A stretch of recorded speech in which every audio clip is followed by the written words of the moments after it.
আসসালামু আলাইকুম dear learners, আশা করি সবাই ভালো আছো। আসো আমরা আজকে আরেকটা নতুন প্যাটার্ন নিয়ে আলোচনা করব, যে প্যাটার্নের মাধ্যমে আমরা শিখতে পারবো কিভাবে সেন্টেন্স বড় করতে হয়। অর্থাৎ একটি সেন্টেন্সকে কিভাবে বড় বড় করে লিখতে হয় সেই বিষয়গুলো আমরা শিখছি এবং আজকে নতুন প্যাটার্ন নিয়ে হাজির হয়েছি। আসো শুরু করি। হাউ টু এনলার্জ সেন্টেন্সেস, কিভাবে সেন্টেন্স বড় করা যায়। প্যাটার্নটা দেখে নাও। প্যাটার্ন মানে সূত্র, তোমরা মনে রাখবে প্যাটার্ন মানে সূত্র বা স্ট্রাকচার ইত্যাদি আর কি। তো যেটা শেখাবো সেটা হলো ডিউ টু অথবা ওয়াইং টু, একই অর্থে বসে। ডিউ টু মানে কারণে, ওয়াইং টু মানেও কারণে অথবা জন্যে, যে কোনো অর্থ নেওয়া যেতে পারে। ডিউ টু মানে কারণে বা জন্যে, ওয়াইং টু মানেও কারণে বা জন্যে। এই প্যাটার্নটা ইউজ করে আমরা সেন্টেন্স বড় করতে পারি, সিম্পল সেন্টেন্স, অথচ এটাকে বেশ বড় করে লিখতে পারি সেন্টেন্সটিকে অতিরিক্ত তথ্য দেওয়ার মাধ্যমে। কিভাবে আসো দেখি।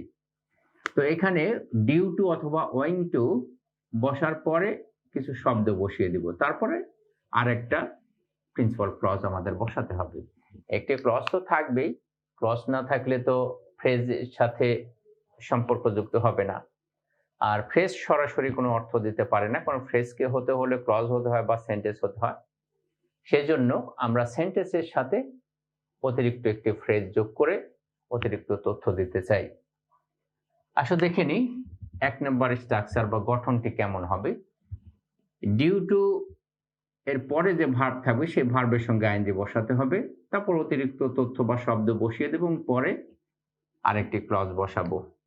2 নম্বর, ডিউ টু এর পরে পসেসিভ প্রোনাউন বসাতে পারি, হিজ, মাই, ইওর, আওয়ার, দেয়ার ইত্যাদি। এবং পসেসিভ প্রোনাউনের পরে যেহেতু ভার্বের সঙ্গে আইএনজি হয় সেহেতু আইএনজি বসাতেই হবে, যেভাবে প্রিপোজিশনাল ফ্রেজ ডিউ টু এজন্য প্রিপোজিশনের জন্য আইএনজি বসানো হয়েছে এরকম। তো দেখে নাও তাহলে, পসেসিভ প্রোনাউনের পরে ভার্ব আছে, ভার্বের সঙ্গে আইএনজি যোগ করে অতিরিক্ত তথ্যটুকু দিব, তারপরে ক্লজ বসাতে হবে বা সেন্টেন্স তৈরি করতে হবে। 3 নম্বরে বলছে ডিউ টু এর পরে বিং, হ্যাঁ বিং বসতে পারে, হ্যাভিং বসতে পারে। বিং হওয়া অর্থে বসতে পারে, হ্যাভিং থাকা অর্থে বসতে পারে। আচ্ছা, তাহলে ডিউ টু এর পরে ভার্বের সঙ্গে আইএনজি মানে বি থেকে বিং, অনুরূপভাবে হ্যাভ থেকে হ্যাভিং, অতিরিক্ত তথ্য দিয়ে তারপরে আরেকটি ক্লজ বসাতে হবে। 4 নম্বর, ডিউ টু এর পরে সরাসরি নাউন বসিয়ে এবং তারপর অতিরিক্ত তথ্যের পরে একটা ক্লজ বসিয়েও আমরা সেন্টেন্স তৈরি করতে পারি। আসো দেখে নিই কিভাবে প্যাটার্নগুলোকে সেন্টেন্স তৈরি করা যায়। নিচে কতগুলো সেন্টেন্স দেওয়া হয়েছে, ওপরে 4টি প্যাটার্ন দেওয়া হয়েছে এবং প্যাটার্ন বা গঠনের ভিত্তিতে 4টি সেন্টেন্স তৈরি করা হয়েছে। আসো দেখি আমরা বোঝার চেষ্টা করি। Due to reading with rapt attention, due to reading পড়ার কারণে, উইথ র্যাপ্ট অ্যাটেনশন মনোযোগ সহকারে বা গভীর মন দিয়ে। তাহলে due to reading with rapt attention, গভীর মনোযোগ সহকারে পড়ার কারণে বা পড়ার জন্যে। He stood first in the class, স্ট্যান্ডের first tense stood, stood first মানে প্রথম হওয়া, he stood first in the class, শ্রেণীতে সে প্রথম হয়েছিল। তাহলে due to reading with rapt attention, গভীর মনোযোগ দিয়ে পড়ার কারণে বা জন্যে he stood first in the class, সে ক্লাসে প্রথম হয়েছিল। আসলে 2 নম্বর উদাহরণ, ডিউ টু ইউর, আমরা এখানে যেভাবে 1 নম্বরকে দেখিয়েছি স্ট্রাকচার, ঠিক 1 নম্বর স্ট্রাকচার ও এ নাম্বার স্ট্রাকচারের সঙ্গে এ নাম্বারে উদাহরণগুলো দেখবা, বি নাম্বারের সাথে 2 নম্বরের উদাহরণগুলো দেখবা, স্ট্রাকচারের সঙ্গে মিল রেখে তৈরি করা হয়েছে। তাহলে ডিউ টু ইউর হেল্পিং, তোমার সাহায্যের কারণে, the boy got well soon, get well মানে সুস্থ হয়ে ওঠা, পাস্ট টেন্স করা হয়েছে গট ওয়েল। তাহলে the boy got well soon, বালকটি শীঘ্রই সুস্থ হয়ে উঠেছিল। আসো 3 নাম্বার, তাহলে সি নাম্বারের স্ট্রাকচার বা প্যাটার্ন ইউজ করা হয়েছে উদাহরণে।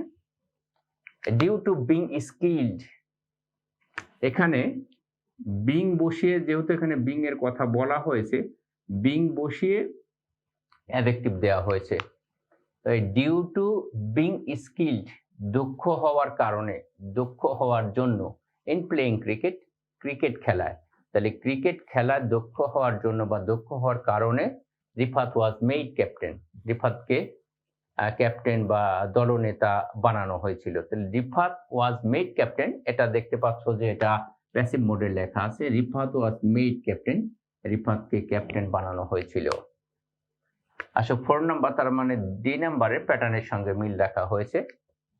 Due to having mass knowledge, due to কারণে, হ্যাভিং মাস নলেজ ব্যাপক জ্ঞান থাকার, তাহলে ব্যাপক জ্ঞান থাকার কারণে he became a scholar in science, তিনি বিজ্ঞানের একজন পণ্ডিত হয়েছিলেন।